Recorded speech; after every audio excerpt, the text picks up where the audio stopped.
Ao observar o céu noturno, nada se destaca mais que as estrelas. Em contraste com a escuridão do espaço, elas brilham intensamente, preenchendo o vazio com ordem e luz. Mas não se engane, elas são gigantescas fornalhas em constante atividade, geradores termonucleares que não conhecem restrições, criando energia suficiente para vaporizar a Terra. Como tudo no universo, elas nascem, vivem e morrem. É nesse intervalo de tempo criam todos os elementos essenciais para a vida. Talvez seja por isso que desde a antiguidade o céu noturno cheio de estrelas fascinou o ser humano. As estrelas nascem em nuvens enormes e frias, feitas de gás de hidrogênio, hélio e poeira. Esses berçários estelares são conhecidos como nebulosas ou nuvens moleculares que possuem centenas de anos-luz de comprimento. No início da formação estelar, a gravidade faz a nebulosa encolher-se, dividindo em aglomerados menores de gás. À medida que o gás condensa nessa aglomeração, a temperatura e a pressão vão subindo até o ponto que os átomos de hidrogênio se fundem formando os átomos de hélio em grande liberação de energia. Esse processo é chamado de fusão termonuclear e é ela que define uma estrela.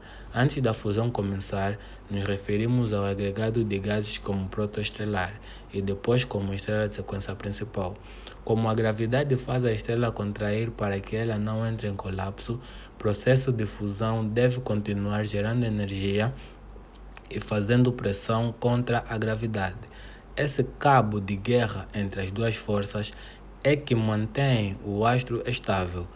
A nossa estrela, o Sol, é uma grande bola de gás incandescente em equilíbrio entre a expansão de gás e o seu centro e a ação gravitacional. Uma estrela como ela leva milhões de anos para amadurecer e o seu tempo de vida é aproximadamente 10 bilhões de anos.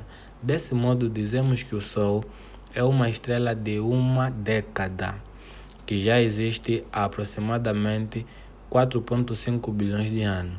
No início da vida, a maior parte das estrelas apresentam um disco de gás e poeira ao seu redor.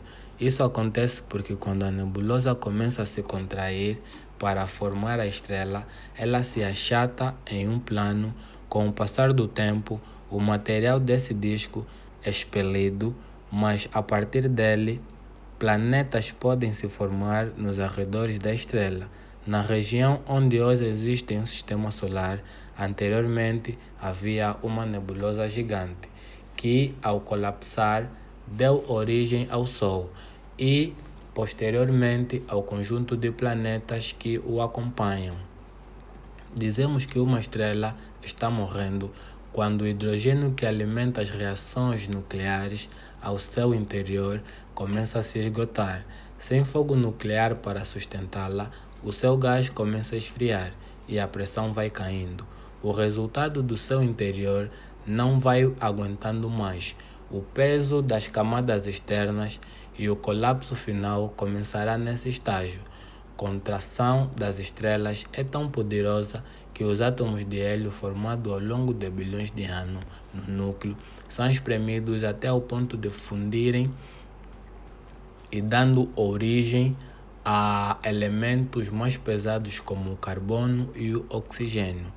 Em resposta, a superfície começa a se expandir e o astro começa a inchar, chegando até mais de 100 vezes do seu tamanho original. E é a partir desse momento que passamos a nos referir a esse corpo como uma gigante vermelha, em que 4 ou até mesmo 5 bilhões de anos o Sol também vai se expandir e virar uma estrela. Essa expansão pode se expandir por milhões de quilômetros e será grande o suficiente para engolir os planetas como Mercúrio, Vênus e possivelmente a Terra. Depois desse estágio, o gigante vermelho finalmente se rende à força da gravidade. As suas camadas externas se dissipam, deixando para trás apenas o núcleo bem encolhido. A contração continua e dessa vez só para quando as estrelas estiverem muito pequenas e densas, passando a se chamar anã branca. Ao longo de bilhões de anos, O que restou dos astros gradualmente esfria e o seu brilho diminui, até que ele se torna praticamente invisível. O que é ainda mais interessante é que estrelas 8 vezes mais pesadas que o nosso Sol esgotam seu combustível nuclear. Elas explodem na forma de supernova enormes. Alguns originam até buracos negros de tão maciças. O que é um planeta? Um planeta é um corpo celestial que está em órbita em torno do Sol, possui massa suficiente para que sua própria gravidade supere as forças do corpo rígido, de modo que ela adquira uma forma de equilíbrio hidrostático e tenha dominância em sua órbita. Como foi o surgimento dos planetas? Acredita-se que os vários planetas se formaram a partir da nebulosa solar, a nuvem em forma de disco de gás e poeira que sobrou da formação do Sol. O método atualmente aceite pelo qual os planetas se formaram é a acreção, no qual os planetas começaram como grãos de poeira em órbita ao redor da protoestrela central. Durante o processo, o aglomerado de poeira se transforma em pequenos fragmentos sólidos e a colisão de partículas ajuda o objeto a continuar a crescer. Além de carbono, ferro e outros elementos, essas rochas podem conter gases em sua superfície. Quais são os planetas? Existem 12 planetas do nosso sistema solar, que são Mercúrio, Vênus, Terra, Marte, Ceres, Júpiter, Saturno, Urano, Netuno, Plutão, Caronte e o 2003 UB313, apelidado de Xena e por enquanto ainda sem nome oficial. Os planetas se formam a partir de nuvens de gás e poeira que sobram após o nascimento de uma estrela. Esse processo acontece em 5 etapas. Primeira, formação da estrela. Tudo começa com uma grande nuvem de gás e poeira no espaço. Por causa da gravidade, essa nuvem começa a se contrair e girar. No centro, a matéria se acumula até formar uma estrela. Segunda etapa, o disco protoplanetário. Ao redor da estrela recém-nascida, forma-se um disco achatado de gás e poeira, chamado disco protoplanetário. Esse disco é o berço dos planetas. Terceira etapa, aglomerados de poeira e rochas. No disco, partículas minúsculas de poeira colidem e grudam umas nas outras, formando objetos cada vez maiores. Esses blocos iniciais são chamados de planetesimais. Quarta etapa, formação dos embriões planetários.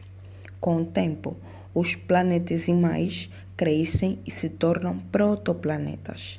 A gravidade deles atrai mais material ao redor e eles continuam crescendo.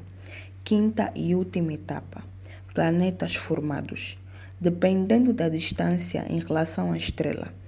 Mais perto, tornam-se planetas rochosos, como a Terra e Marte, porque o calor impede o acúmulo de gelo e gases. Mais longe, formam-se planetas gasosos e gelados, como Júpiter e Netuno, porque está frio o suficiente para manter gases e gelo. Esse processo pode durar milhões de anos e os planetas continuam evoluindo mesmo depois de formados. Cheguei à conclusão que a evolução estelar revela que nada dura para sempre, até as estrelas morrem. Apenas o caminho do conhecimento e da ciência permitirá que a raça humana sobreviva à morte inevitável do Sol e à maior parte das demais catástrofes. O nosso muito obrigado pela atenção.